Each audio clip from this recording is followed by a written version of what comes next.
चलिए अब हम लोग देखेंगे बुद्ध का दिया हुआ शिक्षा।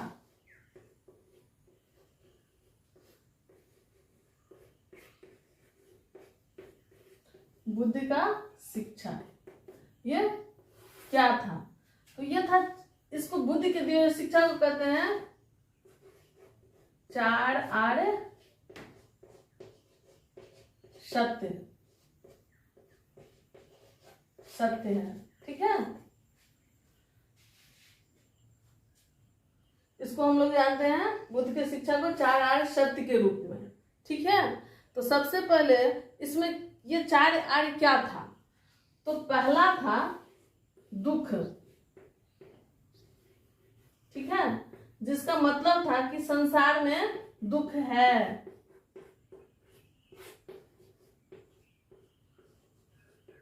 संसार में दुख है। दूसरा था दुख समुदाय, ठीक है, मतलब दुख का कारण, ठीक है। तो दुख का कारण उन्होंने बताया तृष्णा। तृष्णा, ये तृष्णा क्या था? तृष्णा था इच्छा, जिसको इच्छा कहते हैं। दुख का कारण इच्छा, है ना। तीसरा था दुख निरोध, मतलब दुख का निवारण संभव है।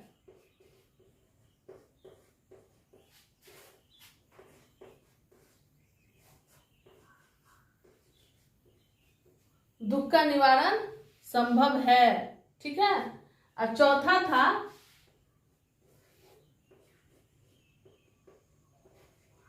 दुख निरोध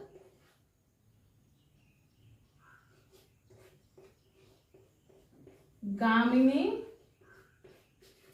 प्रतिपाद,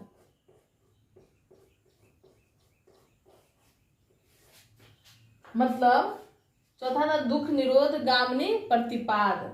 मतलब इसका ये हुआ कि दुख का निरोध संभव है, वो इच्छा को मारने से, इच्छा पर विजय करने से संभव है। और इच्छा को समाप्त करने के लिए क्या करना है? अष्टांगिक मार्ग का आचरण करना है, अष्टांगिक मार्ग को अपनाना है। अब हम लोग इस चारों बिंदु को याद करना है कि 4 आर्य क्या है, 4 आर्य सत्य क्या है। तो दुख है संसार में, दुख समुदाय है, मतलब कि दुख का कारण तृष्णा है। और दुख निरोध, मतलब दुख का निवारण संभव है। और दुख निरोध गामिनी प्रतिपाद, मतलब दुख का निरोध हम तृष्णा को समाप्त करके करेंगे। और तृष्णा समाप्त करने के लिए हमको क्या करना होगा? अष्टांगिक मार्ग का पालन करना होगा, जिस अष्टांगिक मार्ग के बारे में गौतम बुद्ध जी ने बताए हैं। अब हम लोग आगे उस अष्टांगिक मार्ग को देखेंगे, जिससे इस दुख का निवारण संभव हो जाएगा, इच्छा जिससे खत्म हो जाएगी, ठीक है।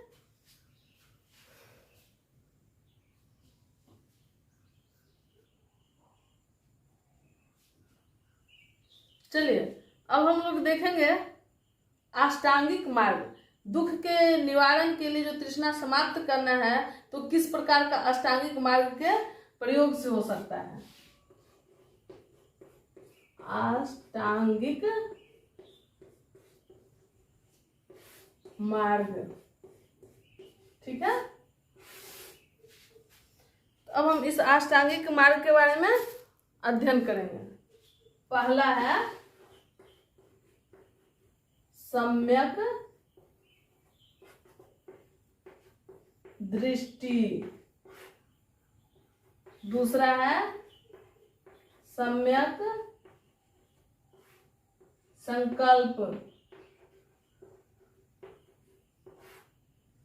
तीसरा है सम्यक वाणी, चौथा है सम्यक कर्म। पांचवा है सम्यक आजीविका। ठीक है, सीधे सम्यक जीविका।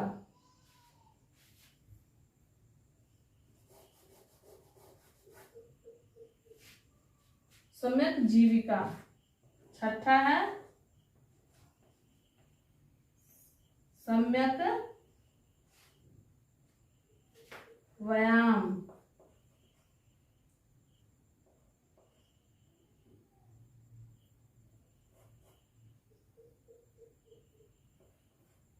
सम्यक व्यायाम।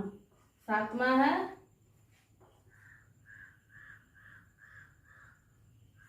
सम्यक स्मृति। ठीक है, आठवां है सम्यक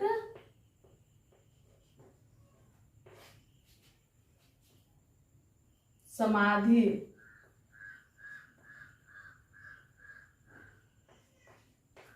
ठीक है, देखिए पहला है सम्यक दृष्टि। सम्यक दृष्टि का मतलब क्या है? यही अष्टांगिक मार्ग 8 है। सम्यक दृष्टि, सम्यक संकल्प, सम्यक वाणी, सम्यक कर्म, सम्यक जीविका, सम्यक व्यायाम, सम्यक स्मृति, सम्यक समाधि। ठीक, तो इस आठों का अब हम थोड़ा मतलब बता देते हैं आपको। मतलब समझ लीजिएगा, उतना लिखने में बहुत टाइम लग जाएगा, बस सुन लीजिए। सम्यक दृष्टि का मतलब है वो ऐसा देखना, अंतः मन से हो या अपने आंख से हो। ठीक है, देखना ऐसा है तो सत्य असत्य क्या है, उचित अनुचित क्या है, इस नजरिया से आपको देखना है कि आपको सत्य असत्य का बोध हो, उचित अनुचित का बोध हो। इस तरह के अपने अंदर का बुद्धि को बनाना है और वैसे मनुष्य बनेगा, तब ये सम्यक दृष्टि आपके अंदर हो जाएगी। सम्यक संकल्प। सम्यक संकल्प का मतलब है ऐसा संकल्प लेना जो उचित हो, सही हो, वो किसी प्रकार का कष्टदायी नहीं हो, दूसरे को दुख पहुंचाने वाला संकल्प नहीं लेना हो, है ना। तो संकल्प ऐसा कीजिए जो अच्छा दिशा में आपको ले जाए। सम्यक वाणी, मधुर बोलिए, मीठा बोलिए, ऐसा बोलिए जिससे किसी को किसी प्रकार का दुख नहीं पहुंचे, है ना। तो आपके बातचीत से किसी को दुख नहीं होना चाहिए, तो ऐसा आपके अंदर वाणी होना चाहिए। सम्यक कर्म, अच्छा कर्म कीजिए, किसी का मर्डर, चोरी, गलत काम नहीं कीजिए। यही करने के लिए कहते हैं कि अच्छा कर्म कीजिए, सम्यक कर्म कीजिए। सम्यक जीविका मतलब आप अपने जिंदगी को चलाने के लिए पैसा चाहते हैं, अर्थ चाहिए, आवश्यक है, इस तरीका से अपने जीविकोपार्जन कीजिए जो उचित हो, सही मार्ग से हो, गलत मार्ग से धन इकट्ठा ना करें। तो सम्यक जीविका अपनाने के लिए करें। सम्यक व्यायाम मतलब ऐसी अपनी एक्टिविटी रखना है ना। सम्यक व्यायाम गलत विचार को मन के अंदर भी नहीं आने देना है, इसी को व्यायाम कहता है। सम्यक व्यायाम है ना, जो आपके मन के अंदर भी गलत चीज ना आए। ठीक है, अब उसके बाद है सम्यक स्मृति मतलब आपके जो सोच है, जो यादाश्त है, उसमें भी हमेशा अच्छे चीज का ही स्मरण होना चाहिए। गलत चीज का स्मृति कभी नहीं करिए, गलत चीज जो भी हो उसे भूल जाना है और अच्छी बातों को याद रखना है। स्मृति में हमेशा अच्छी चीज को रखिए। सम्यक समाधि है ना, मतलब सम्यक समाधि का मतलब है एकाग्र चित्र, मतलब एकाग्र चित्र होता है। एकाग्र चित्त होके जो हम लोग किसी चीज का जैसे अध्ययन करते हैं, समझते हैं, तो एकदम शांत एकाग्र चित्त होकर रहना है, उसी को सम्यक समाधि कहा गया है। और सम्यक समाधि तभी हो सकता है जब आप तभी एकाग्रचित्त हो सकते हैं जब इन 7 ये उपरोक्त जितने 7 है, सम्यक दृष्टि, सम्यक संकल्प, सम्यक वाणी, सम्यक कर्म, सम्यक जीविका, सम्यक व्यायाम, सम्यक स्मृति, इन सब का जब अपने मन में आचरण करते हैं, जब उतारते हैं, तो स्वतः आप एकाग्रचित्त हो जाइएगा, सम्यक समाधि को प्राप्त करेंगे। तो गौतम बुद्ध जी जो 4 आर्य सत्य बताए थे, दुख समुदाय, दुख निरोध गामिनी प्रतिपाद, है ना। तो 4 आर्य सत्य को प्राप्त करने के लिए, पूरा करने के लिए अष्टांगिक मार्ग पे ही लोगों को चलना होगा। और इस 7 अष्टांगिक मार्ग पे चलेगा तब जाके ये 8वां अष्टांगिक मार्ग को वो प्राप्त करेगा। ठीक है, इस तरह का इनका मुख्य उद्देश्य था। चलिए, अब इनका सार शिक्षा भी पूरा हुआ। आगे हम लोग देखेंगे कि उनके मरने के बाद, मृत्यु के बाद, उनकी मृत्यु कब हो गई थी। उनकी मृत्यु 483 ईस्वी पूर्व में हुई थी। मृत्यु लिख लीजिएगा, 483 ईस्वी पूर्व। इनकी मृत्यु 483 ईस्वी पूर्व कुशीनगर में हो गया था। ये अपने मृत्यु से कुछ दिन पहले कुशीनगर गए थे। वहां पे एक चुंद नामक व्यक्ति के द्वारा